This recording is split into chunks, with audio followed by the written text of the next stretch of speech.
Hey everybody, welcome back to the channel. We are doing another Harbor Freight video on the Harbor Freight website. I haven't done one of these in a long time, and that's because this isn't really what I want my channel to be about. I've kind of given that spiel every time I've done one of these, which has been 4 or 5 times.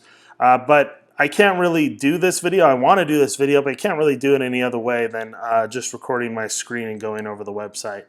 So let's go to my very first one here. This is something that you can pick up from Harbor Freight for your tractor, and that is a Category 1 top link. So I have a top link from Tractor Supply. It looks pretty similar to this one. I want to say it probably comes out of the same factory, but maybe not. It's only 23 bucks. I don't remember what Tractor Supply is asking for theirs, but I'm pretty sure it was a little more than that. And then you could also probably find a coupon someday somewhere to use on that and get it for quite a bit cheaper.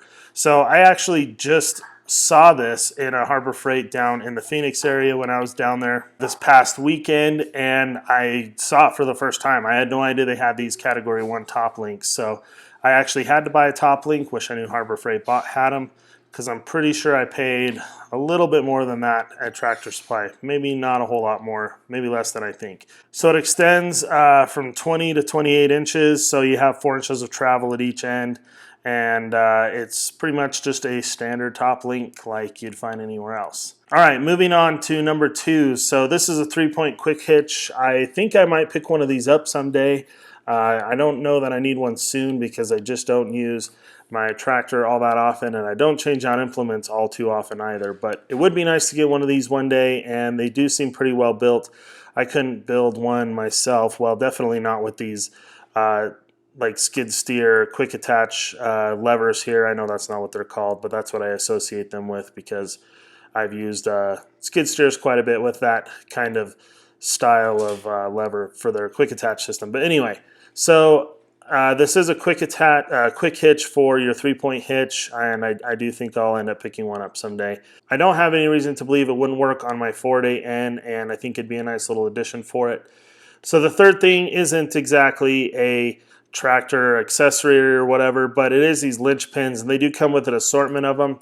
So I do have some larger Lynch pins that I've used for 3-point attachments for my tractor, and then also there's some smaller ones that I've used for retaining wheels onto axles of like little trailers and things I've built.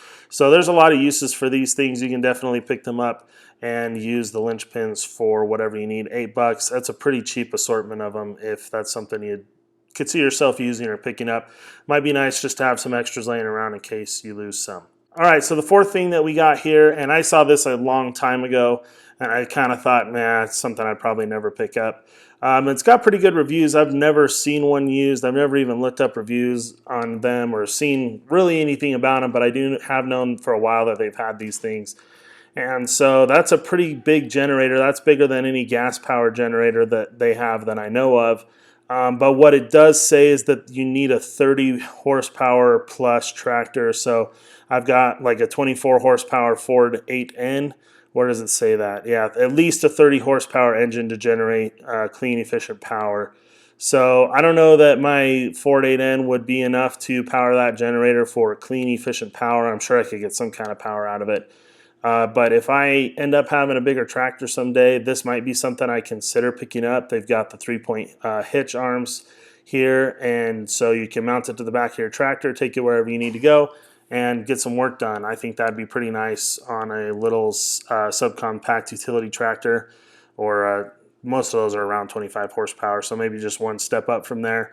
With a bucket, you could carry some tools out and then use this behind your tractor to power those tools on whatever you're doing. For me, I have a really rocky piece of property, and anytime I have to put in a fence post, I have to bring out the jackhammer. So that's something I could definitely see myself using this for. Of course, I just use my Predator 8750 generator for that right now. So the fourth item here is the towable backhoe. So this is kind of an independent machine, and there are definitely better backhoes out there you could get.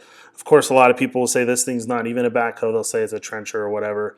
And I don't know. These things come with like a really mixed bag of people behind them. Either you love them or you hate them. It kind of seems like a lot of people, all they want to do is just trash them to no end.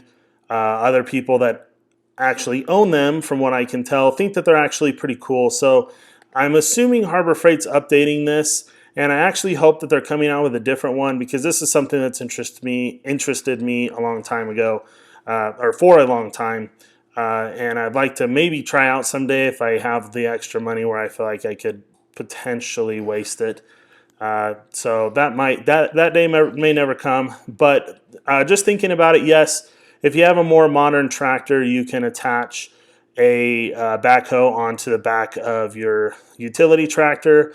But if you're like me and you have an old Ford tractor and there's no way to mount a backhoe onto the back of it, this might be a half decent option for you. I don't know how it would do in my property being so rocky.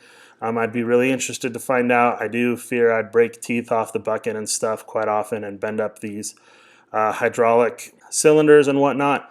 But there is a newer version of these out there. Other companies have them. Like if you look at the Northern Tool version of these backhoes, they have an actual curve here in this boom of the bucket. I don't remember what they call it. I'm not a heavy machine guy whatsoever. But right here where my mouse is, it has an actual curve in it, and it allows people to dig a little bit deeper. And I think the wheels go out a little bit wider, as well as the little stabilizing feet that are supposed to come out of these things here. But these things are pretty cool, so I just thought I'd throw that up as a number 5, because you can't just do 4 items and make a video. I guess you can, but everybody likes a nice round 5 item video. So this is an option. I do think that they'd be probably worth picking up, especially if you live somewhere that has a lot of really deep soil.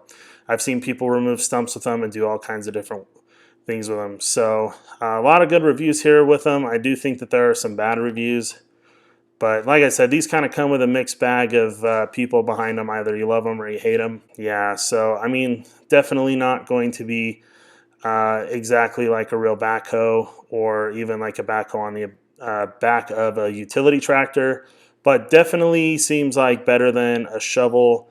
Kind of a steep price point. You used to be able to get these for about $1,000 less, I think 4-ish years ago when I really started looking at them. But anyway, guys, that is 5 things for your tractor, 5 accessories for your tractor that you can pick up at Harbor Freight. I really appreciate you guys watching. We'll see you in the next video.